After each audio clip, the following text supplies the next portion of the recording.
July 1964. A small town, Ohio. Inside an open garage, an 11-year-old boy sits on an overturned milk crate. The concrete floor beneath him is stained black from years of oil changes. His father isn't there. He's somewhere across town, helping a neighbor repair a fence. Because in 1964, solving problems wasn't a hobby. It was childhood. Today we're counting down 20 forgotten skills almost every 1960s boy mastered before his 12th birthday. Some seem simple. Some may even sound ordinary. Number 1 is the skill that matters more than all the other 19 combined. But every one of them was secretly teaching something much bigger than the task itself. And the final skill was the destination all the other 19 had been preparing him for since the beginning. If these stories remind you of someone you knew, or someone you once were, please subscribe to the channel.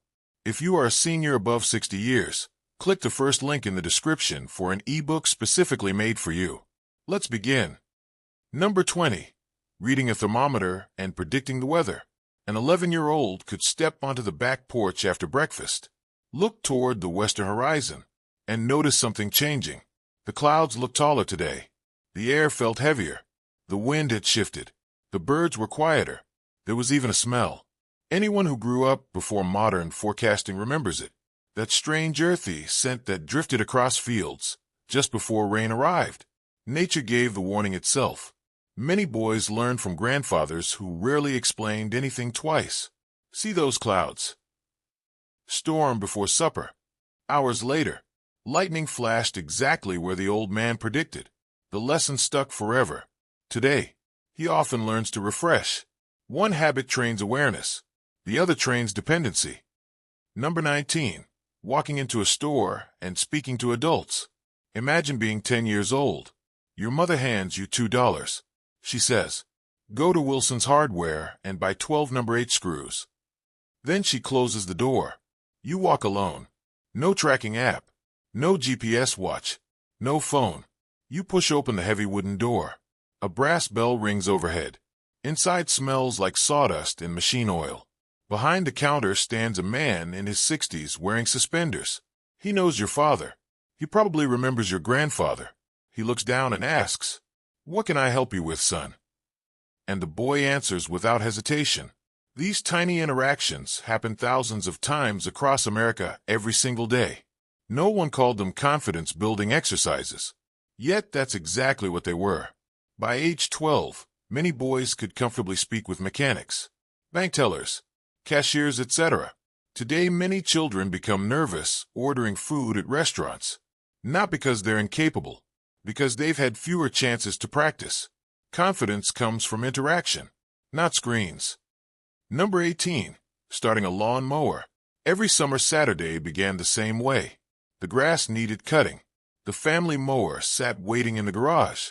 And somewhere nearby, an 11-year-old boy was about to become the official starter. He knew the ritual. Check the fuel. Adjust the choke. Prime the carburetor. Grip the handle. Pull the cord hard. The engine coughs, sputters, then finally roars to life. He grins. Not because someone congratulated him. Because he solved the puzzle. Machines obey knowledge, not feelings. And perhaps people learned that lesson too late. Number 17. Shooting marbles. Schoolyards transformed into marble courts every spring. Boys knelt in dirt circles they had scratched with sticks. Their thumbs became precision instruments. One flick. A blue swirl marble knocked 2 others aside. Cheers erupted. Missed shots earned laughter.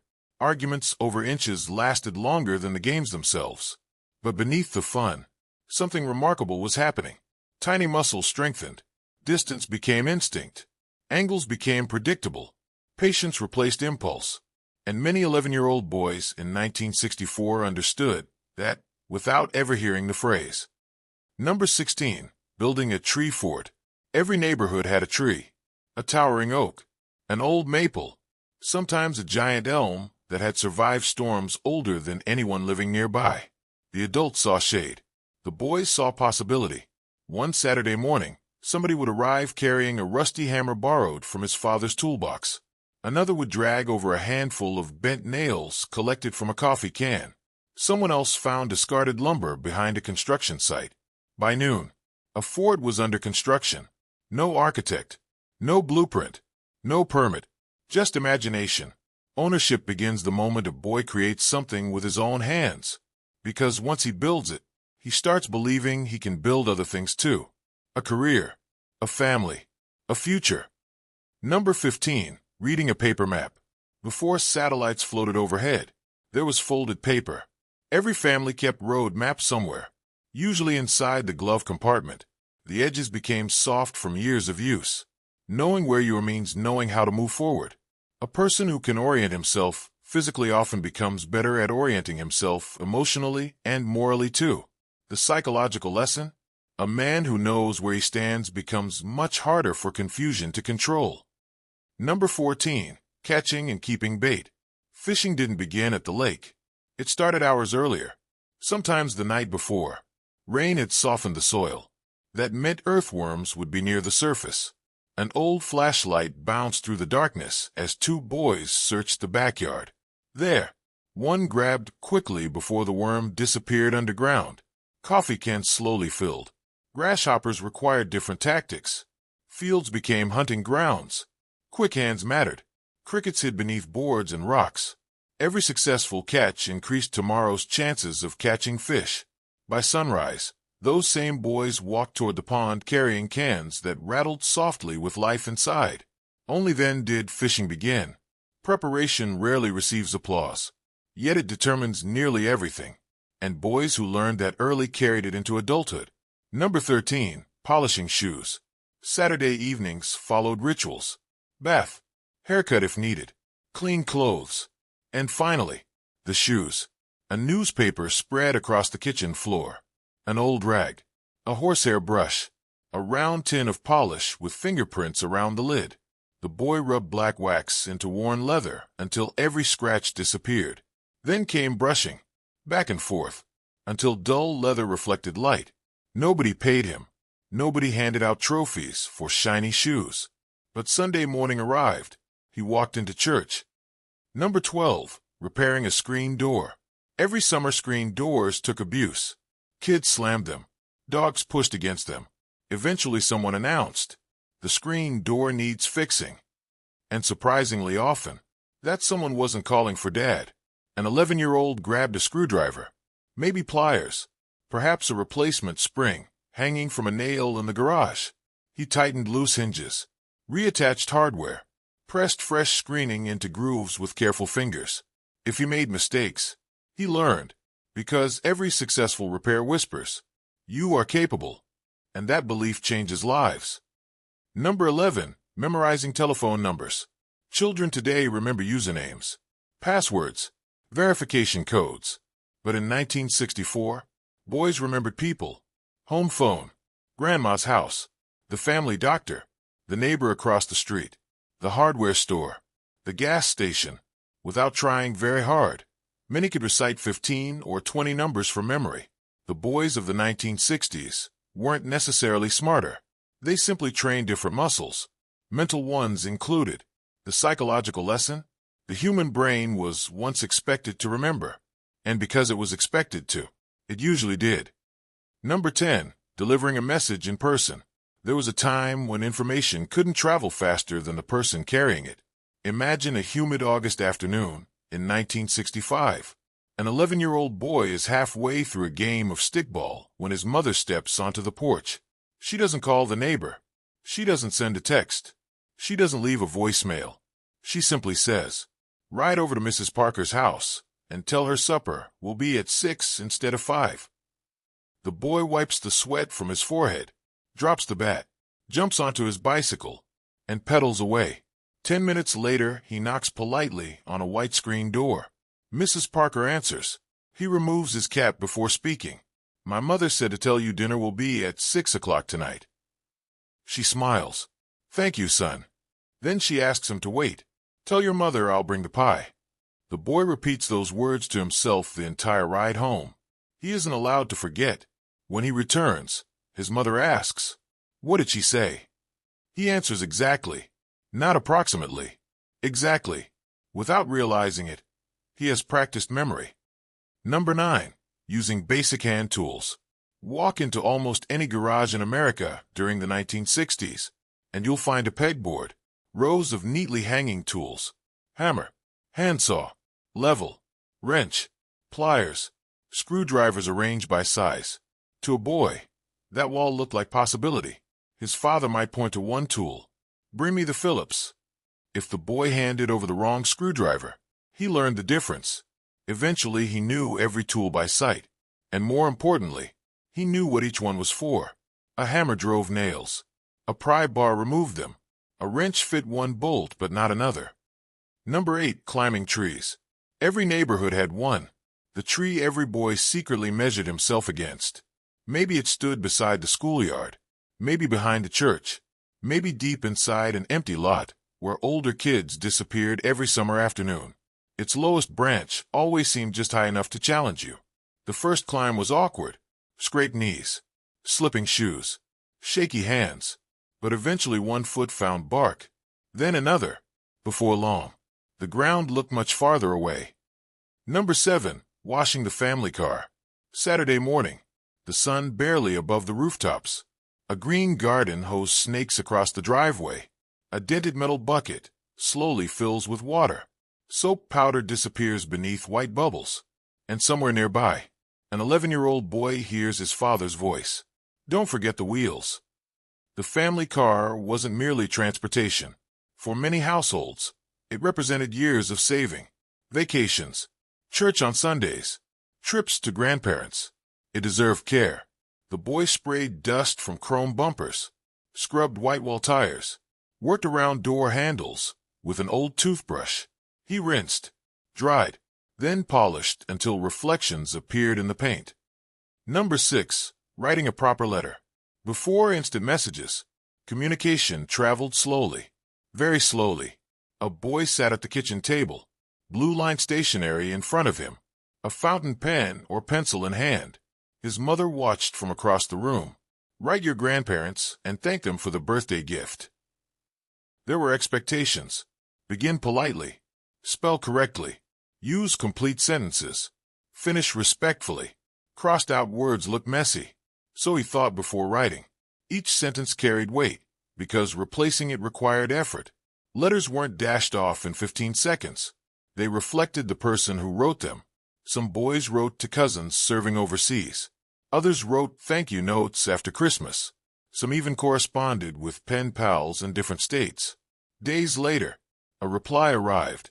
The envelope itself felt exciting. His own name written carefully across the front. He opened it slowly. Read every line, then stored it in a drawer. Words lived longer then. Many families still keep those letters decades later. Yellow paper, faded ink, perfect memories. Number 5. Settling disputes without adults. Every neighborhood baseball game had one. The argument, was he safe, or was he out? The ball arrived almost at the same instant the runner slid across the dusty patch that everyone agreed was second base. Immediately both teams exploded. Safe. Out. You missed the tag. No, you missed it. For 30 seconds, it sounded like the end of civilization. Then something remarkable happened. No parent came running. No coach blew a whistle. No referee stepped between them. The boys solved it themselves. Sometimes they replayed the play. Sometimes they accepted a compromise. Sometimes they argued for 5 minutes before one finally shrugged and said, "Fine. He's safe. Let's keep playing." The game continued. No incident report. No meeting. No investigation. Just negotiation. They learned something adults spend entire careers trying to master. Not every disagreement has a perfect answer. Sometimes preserving the relationship matters more than winning the argument. Neighborhood football games taught the same lesson. So did marbles. So did basketball and cracked driveways. Every disagreement became practice. Practice in listening. Practice in persuading. Practice in giving ground when necessary. And occasionally, practice in admitting you were wrong. By adulthood, those tiny conflicts had become emotional calluses. The world no longer fell apart every time someone disagreed. Number 4. Knowing every neighbor by name. There was a time when an entire street functioned like an extended family. Walk 3 houses in either direction, and an 11-year-old boy could identify everyone. The Johnsons, the Bakers, the Millers, the Thompsons. He knew who gave out peppermint candy, who fixed bicycles, who had the biggest apple tree, who didn't mind if kids played baseball in the side yard. He also knew exactly whose windows to avoid. The adults knew him too. If they spotted him riding too fast down the sidewalk, someone would say something. If his bicycle chain slipped off, someone would help.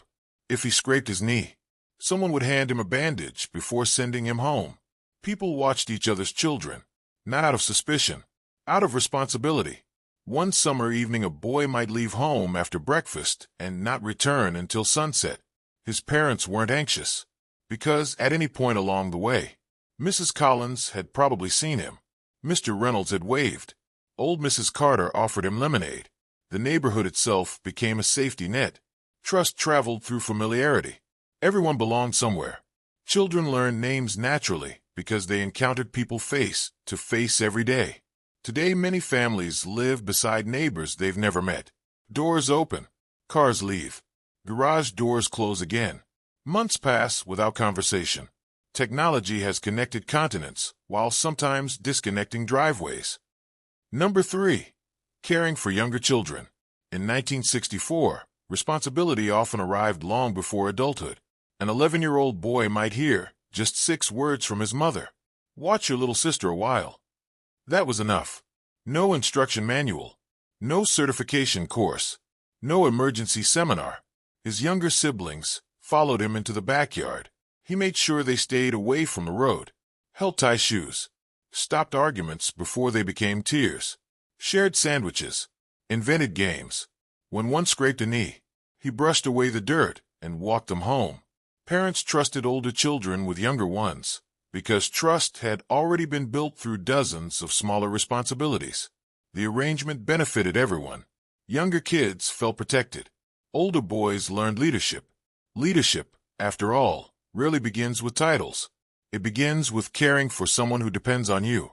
Many future fathers practiced fatherhood long before becoming men. Many future coaches practiced encouragement while teaching cousins to throw baseballs. Many future managers practiced patience while keeping younger brothers occupied during long summer afternoons. They didn't know they were rehearsing adulthood. They simply believed helping family was normal. Responsibility wasn't treated like punishment. It was treated like privilege. The psychological lesson? Responsibility almost always comes before leadership. People don't become trusted because they receive authority. They receive authority because they've already demonstrated responsibility. Number 2. Earning money before becoming a teenager. Nothing changes the way a boy sees the world faster than receiving his first earned dollar. Not allowance. Earned. Maybe he delivered newspapers before sunrise. His bicycle tires rolled across quiet streets, while porch lights still glowed. Maybe he knocked on doors asking if anyone needed grass cut. Maybe he shoveled snow in January until his gloves soaked through. Maybe he carried groceries for elderly neighbors. The work wasn't glamorous. It wasn't supposed to be. But at the end of the day, someone handed him coins. Sometimes a folded dollar bill. Occasionally even 2. He placed the money carefully into his pocket. It felt different, because he understood exactly what it represented. Time, sweat, effort, choice. Now he could save for a fishing rod, a baseball glove, a model airplane kit. Not because someone bought it for him, because he bought it himself. The lesson reached far beyond economics.